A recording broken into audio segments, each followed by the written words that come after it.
ભરૂચના station road પર આવેલ શાલીમાર શોપિંગ સેન્ટરમાં આગ લાગતા યુકો બેંકમાં રહેલા મહત્વના દસ્તાવેજો બળીને ખાખ થઈ ગયા હતા। ભરૂચના સ્ટેશન રોડ પર આજે અફરાતફરીનો માહોલ સર્જાયો હતો।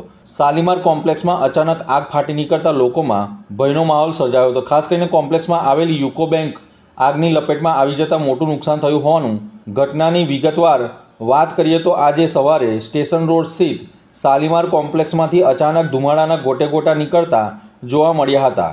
જોત જોતામાં આગે વિકરાળ સ્વરૂપ ધારણ કર્યું અને યુકો બેંકમાં આગ પ્રસરી ગઈ હતી।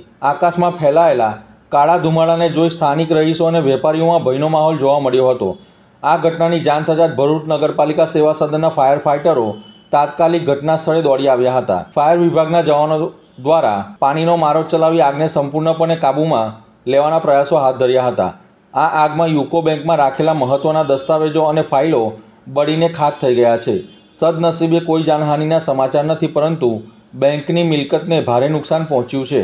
હાલ આગ લાગવા પાછળનું સચોટ કારણ જાણી શકાયું નથી, જે અંગે પોલીસ અને ફાયર વિભાગ દ્વારા તપાસ હાથ ધરવામાં આવી છે।